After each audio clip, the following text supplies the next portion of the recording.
Look at the front page of any major automotive publication this week.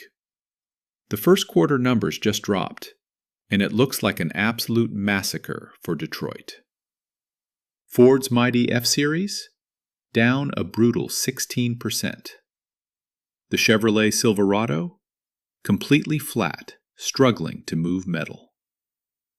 But then you look at Ram. Ram truck sales just exploded by nearly 25%. Wall Street is cheering. Dealerships are popping champagne in the back offices. They are looking at spreadsheets and declaring Ram the undisputed king of 2026. But numbers on a spreadsheet lie. Right now, that 25% surge is acting as a massive smokescreen. It is hiding a multi-billion-dollar engineering disaster that dealerships are desperately trying to keep quiet. I'm going to show you the exact missing piece under the hood that proves how little Stellantis respects you. But to understand why they are hiding it, you first need to see the $65,000 trap they are setting at the dealership. Let's peel back the first layer. Why the sudden, massive surge in Ram sales? It is not because the American economy miraculously recovered. It is because Ram is flooding dealership lots with the redesigned 2026 models, pushing the brand new 3.0-liter Hurricane inline-six engine down buyers' throats. To make room for this new power plant, they did the unthinkable. They killed the legendary, battle-proven Hemi V8. That naturally aspirated engine built the modern Ram brand.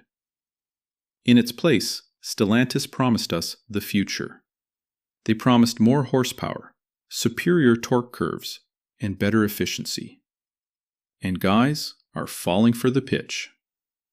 Truck owners are walking in, handing over the keys to their reliable old V8s, and dropping upwards of $65,000 for a heavily optioned Bighorn. They are signing massive contracts, expecting a finished, next-generation workhorse. But here is what the smiling salesman conveniently leaves out. When you buy a Hurricane-powered Ram right now, you are not buying a proven truck. You just signed a $65,000 contract to be an unpaid beta tester for corporate engineering. These engine failures are leaving guys completely stranded on the side of the highway. But the truth is, the nightmare doesn't even start on the highway. For a lot of these owners, it starts before they even put the key in the ignition. Let's go one layer deeper. Imagine this scenario. You wake up early for work, walk out to your driveway in the freezing cold, hit the unlock button, and absolutely nothing happens. Your $65,000 truck is completely dead. A massive software glitch in the body control module is causing the truck to constantly communicate with your key fob while parked. It is relentlessly draining the battery overnight. Some owners are replacing 2 batteries in their first week of ownership just to get out of the driveway. But a dead battery won't destroy your engine block. The real terror happens when you actually get the engine running. The stories flooding technical forums right now are absolutely terrifying. One Ram Bighorn owner recently documented a catastrophic failure at exactly 800 miles. 800 miles on the odometer. The thermostat abruptly failed, the engine severely overheated, and a brand new truck had to be winched onto a flatbed tow truck. We are seeing melting catalytic converters, disconnected evap purge lines straight from the factory, and check engine lights firing off like Christmas trees within 3 days of delivery. Because this engine platform is so entirely new, replacement parts are heavily backordered. Your new truck might sit in a dusty dealer backlot for 6 weeks, waiting for a simple electronic module to ship. But believe it or not, having a dead truck sitting in a service bay is just a mechanical failure. The real insult, that missing piece under the hood I warned you about earlier, is what you find when you finally pop the hood to diagnose the problem yourself. This is the core of the onion. This is where the manufacturer revealed exactly what they think of you. If you were a traditional truck guy, you check your fluids. You pull the dipstick, check the color, and smell the oil for fuel. With direct injection turbocharged engines, fuel dilution is a massive threat. Fuel slips past the piston rings, mixes with the oil, and destroys the viscosity. The only way to catch it early is to pull a physical stick and smell the gas. It is how you protect a massive financial investment. But corporate engineers decided you aren't smart enough to do that anymore. If you look around the engine bay of the new 3.0-liter Hurricane, something critical is missing. They completely removed the physical oil dipstick. You cannot manually check the oil level or quality in your own engine. It does not exist.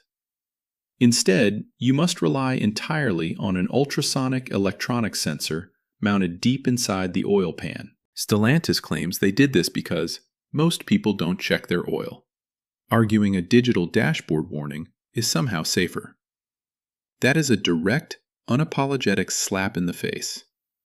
Master mechanics are already warning about high-pressure fuel pump vulnerabilities on these blocks.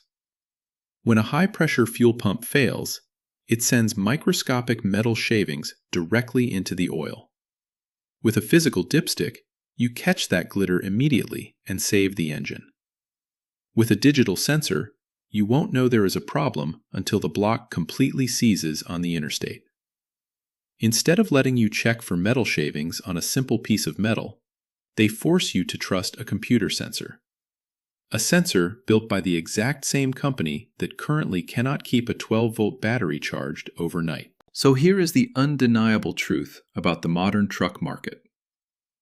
Ram is not moving units because the Hurricane is a flawless masterpiece of modern engineering.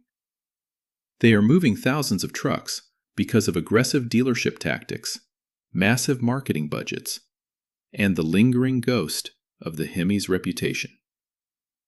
Buyers trust the badge on the grille, not realizing the soul of the machine has been entirely replaced. That sales jump is a total mirage.